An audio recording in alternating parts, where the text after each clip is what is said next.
게임 속으로 들어가고 싶다고 생각해본 적 있어? 일본에 다녀오면 한 번씩 꼭 다녀오는 유니버셜 스튜디오에 올해부터 슈퍼 닌텐도 월드 파트가 생겼다고 해. 어렸을 때부터 해왔던 슈퍼마리오의 게임 속 배경들로 둘러싸이면 어떤 기분이 들까? 생각만 해도 신기할 것 같아. 이 영상은 OTT 산업에 대한 이해를 돕기 위해 제작된 콘텐츠이니 등장인물에 대한 욕설과 비난은 삼가해주시기 바랍니다. 빙글빙글 돌아가는 코인들, 움직이는 군바들, 쿠파성. 말만 들어도 인스타그램에 올려야 될 것 같아. 그런데 게임 속 모습들을 이질감 없이 팬들에게 만족시키는 것은 여간 힘든 일이 아니야. 크기부터 퀄리티까지 디테일하게 만들어야지 몰입감이 생기거든. 이를 위해서 닌텐도는 무려 6,300억 원을 들여서 슈퍼 닌텐도 월드를 건설했다고 해. 닌텐도와 유니버셜 스튜디오는 그렇다면 어떠한 확신으로 이런 큰 비용을 들여서 게임 속으로 들어가는 슈퍼 닌텐도 월드를 만들 생각을 했을까? 닌텐도에 대해서 먼저 알아보자. OTT에 관한 모든 것.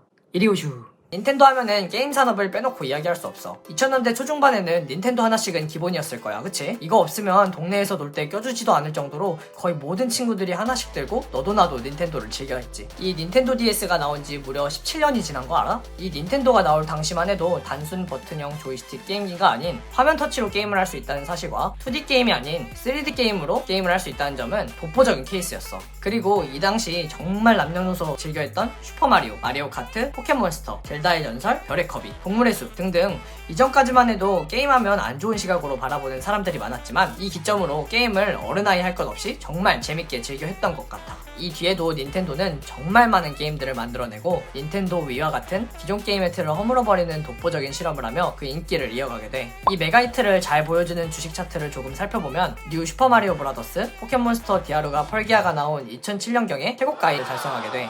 그리고 무려 14년이라는 공백 기간을 거치게 되는 모습을 볼 수 있어. 14년이라는 공백은 뭐 아는 사람은 알 거야. 이 잘나가던 닌텐도에게도 시련이 온 거지.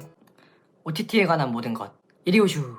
바로 스마트폰. 스마트폰은 우리 일상생활뿐만 아니라 게임 시장에도 큰 변화를 일으켜. 우리는 게임을 하기 위해서는 보통 컴퓨터, 플레이스테이션, 엑스박스, 닌텐도 등 게임기가 필요했지만 스마트폰이 생긴 이후에는 이전과 다르게 핸드폰이 게임기로 사용이 가능하게 된 거야. 이렇게 구글 플레이스토어와 애플의 앱스토어에서 양질의 게임들이 생산이 되었고 이쪽 게임 시장의 경제 규모가 상대적으로 발달하기 시작하면서 PC 온라인 게임과 콘솔 게임들의 영향력은 자연스럽게 도태되기 시작했어. 누구나 들고 다니는 스마트폰의 접근성에 기존 게임 회사들이 트렌드를 못 따라간 거지. 또한 모바일 게임 시장의 발달로 앵그리버드, 쿠키런 이외에도 지금도 수많은 게임들이 만들어지고 있어. 게임 산업은 팬데믹을 기점으로 또 다른 양상들을 보여주게 되었어. 많은 사람들이 여가 활동을 집 안에서 활동하는 것으로 제한을 받으면서 자연스럽게 찾게 된 것이 바로 게임이야. 이때 주목을 받았던 게임은 여유를 즐기는 힐링 게임의 대표 동물의 숲이야. 닌텐도는 동물의 숲으로 제2의 인기를 얻기 시작했어. 그럼 사람들은 그 수많은 힐링 게임 중에서 닌텐도의 동물의 숲을 원하게 된 이유는 뭘까?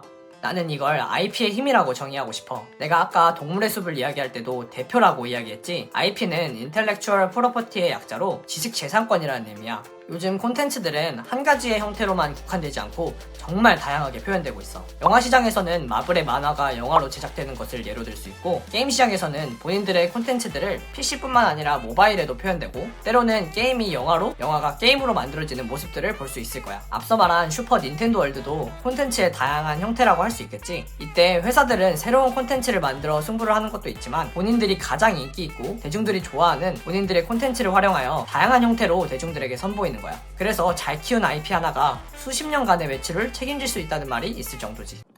OTT에 관한 모든 것.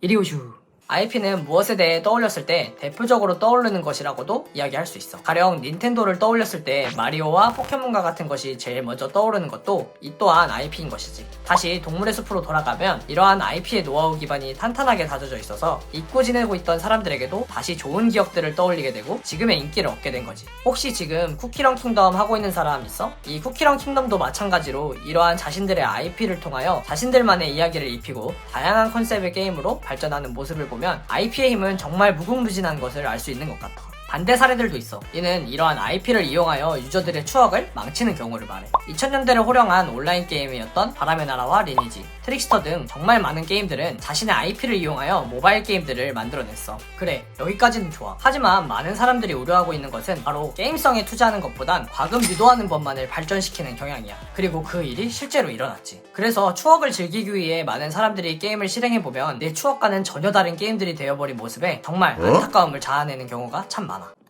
OTT에 관한 모든 것.